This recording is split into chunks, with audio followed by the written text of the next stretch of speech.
रुरु एक मृग था। सोने के रंग में ढला उसका सुंदर सजीला बदन माणिक, नीलम और पन्ने की कांति की चित्रांगता से शोभायमान था। मखमल से मुलायम उसके रेशमी बाल, आसमानी आंखें तथा तराशे स्फटिक से उसके खुर और सींग सहज ही किसी का मन मोह लेने वाले थे। तभी तो जब भी वह वन में चौकड़ियां भरता तो उसे देखने वाला हर कोई आह भर उठता। जाहिर है कि रुरु एक साधारण मृग नहीं था।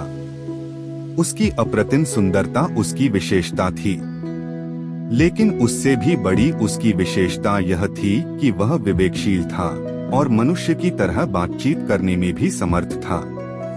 पूर्व जन्म के संस्कार से उसे ज्ञात था कि मनुष्य स्वभावत एक लोभी प्राणी है और लोभवश वह मानवीय करुणा का भी प्रतिकार करता आया है। फिर भी सभी प्राणियों के लिए उसकी करुणा प्रबल थी और मनुष्य उसके करुणा भाव के लिए कोई अपवाद नहीं था। यही करुणा रुरु की सबसे बड़ी विशिष्टता थी। एक दिन रुरु जब वन में स्वच्छंद विहार कर रहा था तो उसे किसी मनुष्य की चीत्कार सुनाई दी। अनुसरण करता हुआ जब वह घटनास्थल पर पहुंचा तो उसने वहां की पहाड़ी नदी की धारा में एक आदमी को बहता पाया। रुरु की करुणा सहज ही फूट पड़ी। वह तत्काल पानी में कूद पड़ा और डूबते व्यक्ति को अपने पैरों को पकड़ने की सलाह दी। डूबता व्यक्ति अपनी घबराहट में रुरु के पैरों को न पकड़ उसके ऊपर की सवार हो गया। नाजुक रुरु उसे झटककर अलग कर सकता था, मगर उसने ऐसा नहीं किया।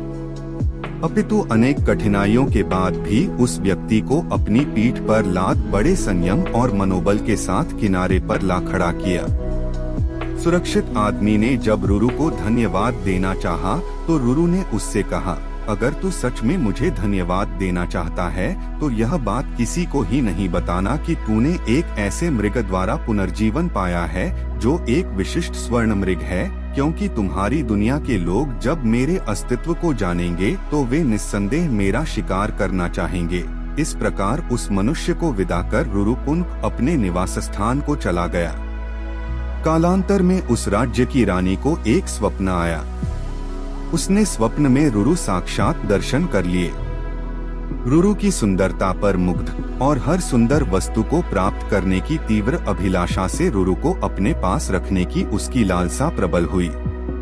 तत्काल उसने राजा से रुरु को ढूंढकर लाने का आग्रह किया। सत्ता में मद में चूर राजा उसकी याचना को ठुकरा नहीं सका। उसने नगर में ढिंढोरा पिटवा दिया कि जो कोई भी रानी द्वारा कल्पित मृग को ढूंढने में सहायक होगा उसे वह एक गांव तथा 10 सुंदर युवतियां पुरस्कार में देगा। राजा के ढिंढोरे की आवाज उस व्यक्ति ने भी सुनी जिसे रुरु ने बचाया था। उस व्यक्ति को रुरु का निवास स्थान मालूम था। बिना एक क्षण गवाए वह दौड़ता हुआ राजा के दरबार में पहुंचा। फिर हांफते हुए उसने रुरु का सारा भेद राजा के सामने उगल डाला। राजा और उसके सिपाही उस व्यक्ति के साथ तत्काल उस वन में पहुंचे और रुरु के निवास स्थल को चारों ओर से घेर लिया। उनकी खुशी का ठिकाना न रहा जब उन्होंने रुरु को रानी की बताई छवि के बिल्कुल अनुरूप पाया। राजा ने तब धनुष साधा और रुरु उसके ठीक निशाने पर था। चारों तरफ से घिरे रुरु ने तब राजा से मनुष्य की भाषा में यह कहा, राजन, तुम मुझे मार डालो, मगर उससे पहले यह बताओ कि तुम्हें मेरा ठिकाना कैसे मालूम हुआ। उत्तर में राजा ने अपने तीर को घुमाते हुए उस व्यक्ति के सामने रोक दिया जिसकी जान रुरु ने बचाई थी।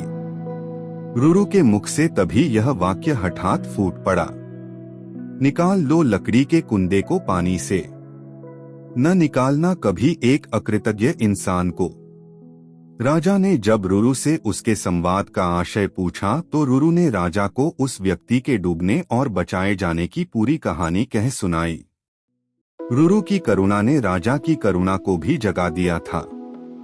उस व्यक्ति की कृतघ्नता पर उसे रोष भी आया। राजा ने उसी तीर से जब उस व्यक्ति का संहार करना चाहा तो करुणावतार मृग ने उस व्यक्ति का वध न करने की प्रार्थना की। रुरु की विशिष्टताओं से प्रभावित राजा ने उसे अपने साथ अपने राज्य में आने का निमंत्रण दिया। रुरु ने राजा के अनुग्रह का नहीं ठुकराया और कुछ दिनों तक वह राजा के आतिथ्य को स्वीकार कर पुनः अपने निवास स्थल को लौट गया।